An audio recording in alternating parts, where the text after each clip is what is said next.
Sí, esa es como una pregunta que está mezclada en todos los tipos de joropos, ¿no? Tomando en cuenta los cuatro principales, vamos a decirlo así, o que mantienen características más que los diferencian, más características, valga la redundancia.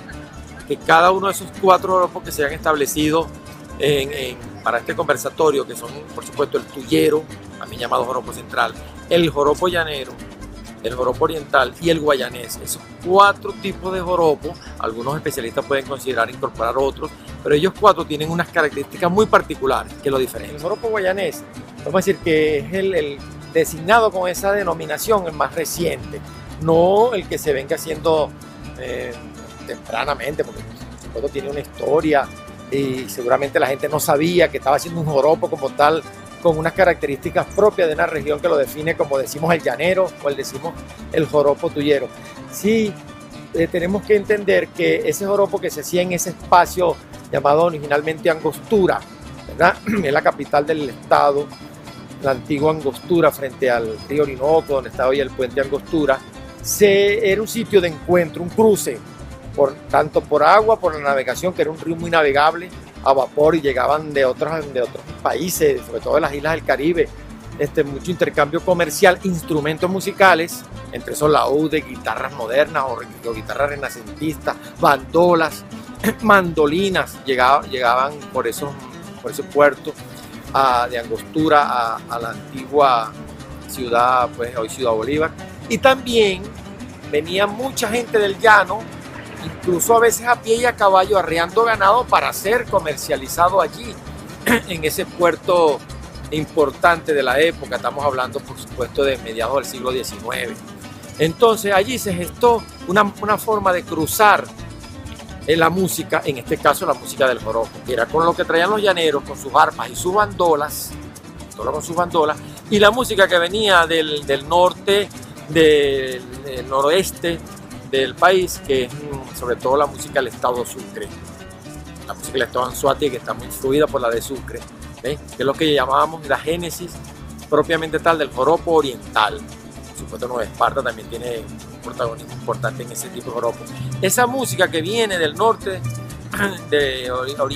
nororiental del país, también llega por razones comerciales, por razones de trabajo, laborales, de modo de vida, de cambio de ambiente, de buscar un futuro mejor, que la gente se establezca en ese espacio extraordinario que es frente al río Orinoco. Y allí se empieza, por supuesto, a cruzar dos tipos de joropo particulares, el llanero, por un lado, y el oriental.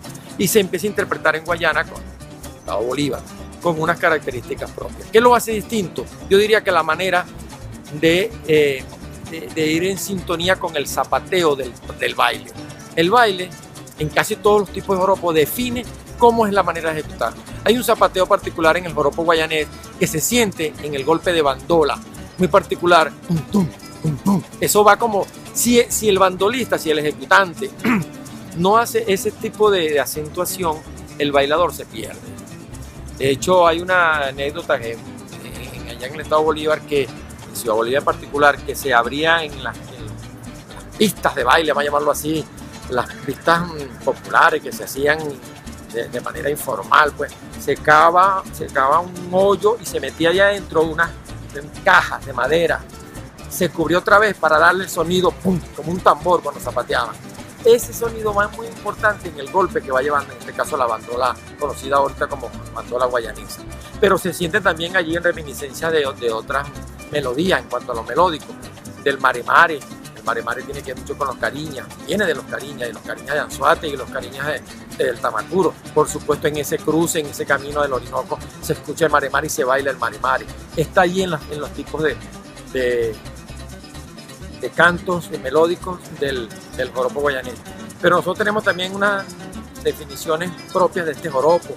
El 6 guayanés, llamado así, con toda esta riqueza, compás de 6x8, emiolado, complejo, melódico y la parte del bordoneo, el bajo, del golpe de la bandola. Tenemos el San Rafael guayanés, que es distinto, armónicamente es similar, pero es distinto la manera de ejecutar en la melodía que el San Rafael llanero. Tenemos el San Rafael guayanés, tenemos golpe de burra, Mocho Hernández, Manzanares, ese río Manzanares, déjame pasar, que es una canción de autor del estado Sucre, particularmente de Cumaná, en Bolívar se convierte en un tipo de joropo. Es el ciclo armónico de relativo mayor que pasa luego al relativo menor en el golpe pieza del Manzanares, del río Manzanares. Aquí se llama el Manzanares, con unas variantes melódicas sobre el Manzanares e improvisadas. El cacho es un tipo de joropo guayanés también, con esa riqueza. Pero tenemos también mucho que tiene que ver con la propia idiosincrasia del guayanés. La guasa, por ejemplo, que rescató y escribió muchas el maestro Alejandro Vargas en Ciudad Bolívar, el negro Vargas, tiene que ver mucho también con la manera como se ejecuta y se canta el joropo guayanés. Las comparsas de allá del estado Bolívar están inmersas en esa riqueza y esa particularidad del joropo guayanés. Pero para terminar solo quiero decirte que son sutilezas melódicas, rítmicas, armónicas, sobre todo de golpe en la ejecución, que van a diferenciar un joropo de otro. En este caso el guayanés de sus hermanos más cercanos, el joropo llanero y el joropo oriental. Sí, no podemos olvidar, perder de vista a un cultor importante en el estado Bolívar, que es el maestro Carmito Gamboa, padre de Hernán Gamboa. Estamos hablando ya de gente muy reciente, pues, por supuesto de principios del siglo XX. Estaban haciendo ya joropo, estaban ejecutando joropo. El negro Pantoja, también del estado Bolívar, que es un gran ejecutante de la bandola y fabricante. Y hay un golpe que le llaman pantojero o pantojeño en honor a este intérprete. Y después de allí, bueno, tenemos generaciones más recientes. El mismo Hernán, pues, 4, pero interpretaba su joropo, pues, fallecido en este mismo año, el maestro Hernán Gamboa, hijo de Carmito. De los más jóvenes, Gerson García interpreta también joropo guayanés, y por supuesto el virtuoso, un músico virtuoso de varios instrumentos, sobre todo del 4, como es el maestro Che Hurtado, pero gran ejecutante de la bandola guayanesa. Sí, bueno, digamos que en el estado Bolívar hay un género musical extraordinario, que es una manifestación, bueno, única, pues, de las más bellas, que es el calixo del Callao. Eso está no solamente en el Callao, está expandido en todo el estado Bolívar, en la zona de Guayana, Ciudad Guayana, San Félix, Puerto Ordaz, y en el propio Ciudad Bolívar, la capital. Pero el joropo, digamos que tiene que ver mucho más con una tradición, como con una raíz más hacia lo de adentro, lo campesino, vamos a decirlo así, como esa cultura campesina o esa cultura de familiar, de hacer música en las casas, en los patios de la casa o en el malecón, en una reunión familiar.